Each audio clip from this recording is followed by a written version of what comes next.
De volta aqui no Além da Notícia desta noite, uma avaliação sobre as eleições de 2014. Convidados especiais aqui, eu li, aliás, um texto que achei bastante interessante, que dizia assim, olha: os escombros ideológicos que dividiram o país, os ricos e os pobres, os nordestinos e os sulistas, os amigos de boteco e até mesmo o almoço de domingo em família, a partir de agora são os cacos de um Brasil que a presidente reeleita Dilma Rousseff precisará juntar. Vocês também entendem assim? Bom, primeiramente, eu tenho uma certa ressalva, eu sou meio que meu voto vencido, mas eu não acredito muito nessa divisão do país, como todo mundo alardeia que o país está dividido ou ficou dividido. Eu acho, primeiramente, que a divisão foi um factoide político criado para a campanha eleitoral em si. Então, eu acho que não existe essa diferença norte-sul, ricos, pobres, nós, eles, criados durante a campanha, porque isso foi desenvolvendo durante a campanha. Você tem um ou outro que, claro, tem essa visão, mas foi um factoide político, eleitoral, que, na verdade, a própria população, em algum sentido, acabou comprando essa ideia. Valdir, mas, inclusive, os próprios candidatos acreditaram nisso, porque no discurso deles, tanto a essa de aceitação quanto a Dilma de início, falaram em reunir, unificar o Brasil, hein? Mas aí é que vem, é por isso que eu falo que não falo em divisão, eu falo em campanha eleitoral. Nós tivemos uma campanha que tinham dois candidatos. É uma situação normal em qualquer campanha polarizada em que tenha dois candidatos disputando, como é o caso de um segundo turno no Brasil, você tem essa situação de que cada lado se posiciona e toma para si a sua trincheira, toma para si a sua bandeira, mas não ao nível de se falar num país dividido. Eu acho que esse termo país dividido, ele é muito forte. É você falar em países, em pessoas que se viram às costas de interesse, de aceitação. Eu continuo garantido que você vai ter no final do ano os paulistas frequentando as praias do Nordeste, os nordestinos vindo ao Sul para passear ou a trabalho, os paulistas indo ao Nordeste, Norte em busca de trabalho. Ou seja, eu não acredito que um país onde você vai ter... Porque quando a gente fala em divisão, a gente imagina numa situação, pelo menos eu leio dessa forma, drástica, de um rompimento entre dois países. E eu não vejo dessa forma. Eu acho que foi um fato político. E quando a gente fala em unir o país, principalmente que eu vejo isso, é o fato da presidente não tomar para si um factoide político, eleitoral, divisão do país, em algo concreto. Ela tem a consciência que depois de eleita, ela é presidente de todo o país. Independente se votou ou não nela, ela tem que governar para o bem de todo o país. Então é nisso que eu falo, por isso que eu brinco que eu sou voto vencido nessa história. Porque eu não acredito muito nessa divisão tão forte ou tão dividida como foi posta ultimamente nos meios. E isso é muito negativo, né? Você não pode colocar a população contra ela, né? Você não pode colocar o pessoal do Norte e do Nordeste contra o pessoal do Centro-Oeste, do Sul, do Sudeste. Você não pode colocar o rico contra o pobre. Você não pode ir para uma eleição já trazendo esse tipo de sentimento e quando acabar tudo isso você simplesmente falar, agora vamos unir. Vamos unir? Poxa, durante todo um processo eleitoral nós ouvimos dizer que nós estávamos separados, agora vamos unir. Isso é muito simples. Olha, gente, vamos esquecer tudo que aconteceu e agora vamos unir todo mundo? Gente, o que eu acho o mais pesado aí é você ir para um processo eletivo e você dividir a sociedade dessa forma. Teve um fato nas redes sociais, e principalmente pelo WhatsApp, que uma pessoa, ela falava coisas extremamente negativas contra o pessoal do Nordeste e depois dizia, nunca mais eu viajo para o Nordeste, não venham também para cá. Então assim, poxa, você está disseminando ódio? É isso que a gente está fazendo durante o processo eleitoral? Eu acho que o principal é discutir ideias. Quem vem para uma reeleição tem a obrigação de fazer uma prestação de contas do que foi feito. Não adianta os opositores falarem assim, quem não fez em 12 anos não vai conseguir fazer em 4. Não, tem que prestar contas. Não adianta também falar que os governos passados, principalmente do PSDB, foram péssimos. Fizeram terror no país, não. Cada momento você faz o que é possível, é uma evolução, que nem na sua casa. Na sua casa, primeiro você faz a base, depois você constrói, se você tiver condições, você faz mais um andar, se você tiver condições, você coloca uma piscina, é uma construção. Tocar o país é da mesma forma. Os senhores acham e entendem que as campanhas, elas potencializaram o poder do eleitor que estava em casa, participando das eleições pelas redes sociais, a ponto de chegar a isso aí, porque o que nós vimos foi uma potencialização da campanha do terror, da campanha de difamação, de mentiras, inclusive, e isso nas redes sociais e feita por eleitores. Isto é, gente que oficialmente não participa nem de um partido nem de outro, mas que entrou no embate. Entrou nesse embate. E aí eu posso dizer que o marketing foi muito eficiente. Porque quando eu falo criar esse factoide, foi justamente isso, de criar essa divisão de um país que, na verdade, ela não existe na prática. É uma divisão que foi criada para uma campanha eleitoral e que acabou sendo assimilada por uma parcela da sociedade que tomou aquilo como uma realidade. Nós temos um país entre nós versus eles. E isso começou a disseminar até perder-se o controle nessa situação, com ataques a partes da sociedade, a segmentos da sociedade, sejam sociais, sejam de localidades, e isso foi crescendo de tal maneira que aí vem o discurso da reconciliação. Mas, como eu disse, não é um sentimento que é presente no eleitor brasileiro ou no cidadão brasileiro de que existem dois Brasis. É um sentimento que foi criado pelo marketing, desenvolvido, disseminado pelo marketing político nessa campanha, como estratégia de campanha, mas que foi tão bem feito essa propaganda que ela acabou sendo assimilada e propagada. Deixa eu tentar desafiar aqui vocês dois. O que há de verdade em tudo isso que foi dito? Em todo esse terror que foi causado de que um governo seria terrível se fosse eleito, de que o governo atual, se permanecer, vai ser também igualmente terrível. O que há de verdade nesses factoides, como você está nos dizendo aqui, o Pucci, de que o povo abraçou, os eleitores, militantes ou não, abraçaram nas redes sociais e eles disseminaram também tudo isso. O que há de verdade? Eu vejo de duas formas, assim. No caso das redes sociais, essa disseminação tão eficiente, como o Valdir acabou de falar aqui, ela se deve ao seguinte fato. Quando você recebe qualquer tipo de propaganda negativa ou engraçada, você corre e compartilha.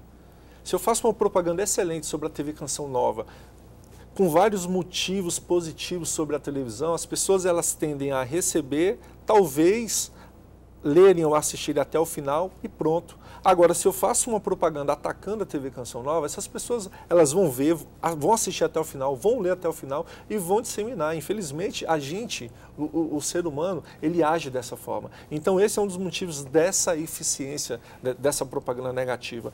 Um outro fator, as campanhas, elas estavam mais ou menos assim. Nós sabemos que esse percentual vai votar na Dilma, esse percentual vai votar no Aécio e esse grande número de pessoas ainda não se decidiu. Precisa ser conquistado. Então, eles fizeram campanhas focadas apenas nesse número de pessoas. Então, assim, se você tem uma tendência a votar no candidato A ou no candidato B, eu preciso mostrar para você que o seu voto não vale a pena você depositar seu voto naquele candidato. Então, eles fizeram apenas isso. E tão somente esse ataque negativo em cima dos candidatos. Foi uma estratégia de campanha que acabou tendo eficiência, mas que do ponto de vista da classe política, da imagem da classe política, como nós já dissemos, é muito negativa. E nessa perspectiva do que é falso ou do que é real nesse terrorismo que foi feito, eu acredito o seguinte, eu acho que independente de quem ganhasse, ganhou Dilma, perdeu Aécio, nós teríamos uma situação de que teríamos que... o problema do país é nós temos uma situação econômica, que perda de credibilidade internacional, que tem que ser resolvida, tem que ser combatida, seja pela Dilma ou pelo Aécio. Eu acho que esse era o ponto central que não foi discutido na campanha. Então, esse terrorismo de vai acabar o Bolsa Família para se um candidato ganhar, factoide eleitoral, não acaba, isso já virou política de Estado, igual a estabilidade econômica foi em 2002, quando o Lula assumiu, ele não foi contra a estabilidade econômica, muito pelo contrário, ele manteve o mesmo tripé que o governo Fernando Henrique tinha criado anteriormente. Então, o Bolsa Família hoje é uma política de Estado, é uma forma de distribuir renda que, independente de quem ganhe, você pode ter o candidato da mais extrema direita a qualquer outro, ele vai manter essa política. Então, eu acho que o que nós temos aí são uma crise econômica que não foi debatida, que não foi discutida de forma eficiente, e essa seria o grande cerne da discussão eleitoral. Esse é o fator real. Nós temos uma crise econômica que tem que ser combatida. Tirar ou não a estabilidade, a campanha do PT usou muito, inclusive, o argumento de que se o PSDB ganhasse, você teria o fim do concurso público no Brasil, não se faria mais concurso público no Brasil. Nem quando o Fernando Henrique foi presidente, não se deixou de fazer concurso público, a realidade é outra. Tem alguns pontos que não dá para a gente aceitar como verdadeiros, em hipótese então, ou como a Aécio disse. Só ilustrando o que você está falando, eu gosto muito de sair nas ruas, no mercado, na fila, e estar conversando sobre política com as pessoas. Eu escutava muito os os eleitores da presidente Dilma dizerem assim, não, se o Aécio entrar vai acabar com o Bolsa Família, não, ele vai reduzir o salário mínimo vai baixar agora. Outros diziam assim, ele vai acabar com os bancos públicos. E na época, enquanto estava a Marina na campanha, alguns diziam assim, olha, a Marina vai entregar o Brasil para os banqueiros. Esta era a versão que eu escutava dos eleitores decididos a votar no partido da Dilma. Por quê? Foram convencidos daquilo. A mesma coisa que você nos fez lembrar da época das eleições de 2001, quando o presidente Lula estava propondo a vir e se dizia, o Lula vai acabar com a estabilidade econômica, vai acabar com o Plano Real. O mesmo terrorismo foi feito agora também, da mesma forma, né? Na mesma proporção. Eu lembrei muito disso durante a campanha. Em 2002, o discurso era só esse, de quem estava no governo era, olha, se o Lula entrar, adeus a estabilidade, adeus as conquistas do Plano Real, o Plano Real vai deixar de existir, teremos a volta da hiperinflação, e a gente vê isso mesmo no terrorismo agora, nessa eleição. E aí o slogan, a esperança venceu o ódio, em 2002, na campanha do PT. Isso, a esperança venceu o medo. Venceu o medo. Venceu o medo. E o PSDB tentou usar um pouco disso agora, assim, vamos abandonar o medo, vamos tentar uma esperança. Só que dessa vez o discurso ainda não colou, porque eu acho que falta ao PSDB, nas suas campanhas, responder esses pontos que você colocou de forma eficiente. O Aécio começou um pouco agora. Durante todas as campanhas desde 2002, por exemplo, se negou o governo Fernando Henrique, o PSDB, com candidatos do PSDB, negaram o governo Fernando Henrique, negaram as privatizações. Eu acho que já foi um avanço muito grande o Aécio defender o governo Fernando Henrique e defender as políticas do Fernando Henrique. Se ele conseguir responder a essas questões, ele tem uma chance maior, por exemplo, em 2018, nas eleições. Bom, eu quero entrar aqui no outro tema com os senhores também. Muito se falou de propostas, o povo não teve acesso aos programas de governo, basicamente foi isso que aconteceu.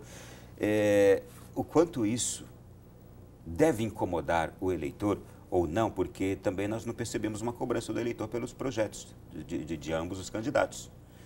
O eleitor não cobrou as propostas. Ele não fez manifestações, ele não foi para as redes sociais, ele não disse, candidato Aécio, eu vou votar no senhor, mas eu quero ver suas propostas. A mesma coisa ele não fez com a presidente Dilma Rousseff. O que isso mostra? Bom, eu acho... Sam? Acontece o seguinte, a nossa sociedade ela não está politizada a esse ponto ainda. Ela não está politizada, ela não entende qual é o processo eleitoral. Para ler, para estudar, para analisar. E outra, esses programas de governo dos candidatos, se você entrasse no site dos candidatos, estavam lá. Esses programas estavam lá à disposição do eleitor. O eleitor não está preocupado com isso. O eleitor, ele está meio que assistindo um programa eleitoral como se fosse uma novela. Virou uma novela o programa eleitoral. Você quer ver um outro ponto? E como novela tem paixão e embate... Você quer ver um outro ponto que eu acho que foi um grande erro de posicionamento? Não sei se da campanha, eu acho que mais do próprio Aécio. O Aécio, ele acabou transformando a Dilma numa vítima. Ela virou uma vítima. Ele foi tão bem preparado para aqueles debates e ele demonstrou que ele estava tão bem preparado que em certos momentos ele ironizava a presidente Dilma. E a população não gosta disso.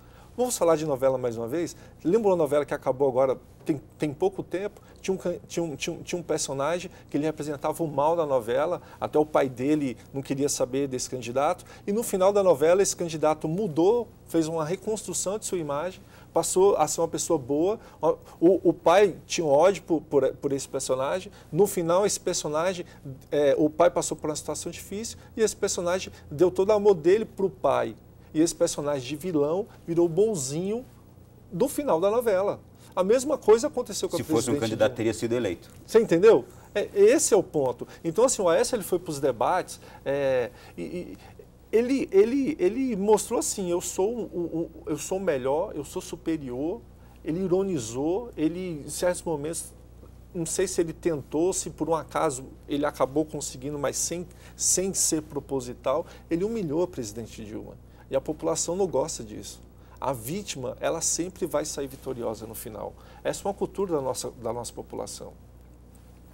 E dentro desse aspecto também, eu acho assim, a população também não cobra muito programa de governo, porque não há uma obrigação do governante em cumprir esse programa de governo. Eu sempre vejo assim, a população vê a classe política assim, vai ser sempre a mesma coisa, vai continuar o sempre do mesmo, ou seja, não espero nada de bom da classe política brasileira, então para que cobrar programa? Porque no programa dele vai vir o quê? Que ele vai melhorar a educação? Ok, mas Ele não vai. A gente vai, no pensamento do subconsciente da população, a educação vai continuar com problema, a saúde vai continuar com problema, o transporte vai continuar. Há um distanciamento do político, do candidato, da população, porque foi essa impressão que me passou naquele último debate da Rede Globo, quando, por exemplo, eles foram perguntados de coisas vivenciais, do ordinário da vida das pessoas, e não saíram as respostas que as pessoas queriam. Há uma distância total. O mundo real é muito diferente do mundo do marqueteiro, ou que o mundo que o marqueteiro cria para a campanha eleitoral. Citando bem esse debate, aquele momento que mais me chamou a atenção foi quando a pessoa perguntou sobre a questão de saneamento básico, onde houve esse questionamento, e os dois não souberam responder o de sempre. Nós vamos trabalhar para garantir o saneamento à população. Mas isso foi falado em 2010, isso foi falado em 2006, 2002, 98, 94, durante as eleições indiretas, ou seja, sempre se falou que vai trabalhar para garantir saneamento, mas como? Não, então, uma pergunta como essa, eu até pensei na hora, faltou aos dois candidatos terem sido talvez vereador, prefeito, talvez tivesse conhecido melhor essa realidade, não é verdade? Talvez nem seja o exercício do cargo, mas principalmente conhecer a própria realidade. Eu acho que os políticos têm que sair de Brasília e começarem a olhar o Brasil real, não o Brasil dos palácios, o Brasil dos governos. Você tem uma capa da Veja, que foi durante as manifestações de julho, que eu acho fantástica, que ela colocava tipo Brasília como fosse no espaço sideral e o Brasil aqui na Terra. E aí, que tal pedimos aos políticos que voltem à Terra, voltem ao planeta e comecem a olhar realmente a realidade do país e não apenas estatísticas, números ou a vida dos palácios. É isso que a gente tem que começar, a classe política tem que começar a fazer no país. Vamos agora para o nosso próximo intervalo. Na volta eu gostaria de tratar do dia seguinte à eleição da presidente Dilma Rousseff. A bolsa caiu, o dólar subiu, as ações da Petrobras caíram e agora, como governar depois de uma eleição como esta agora, um Congresso Nacional modificado, mais opositor, já no próximo bloco.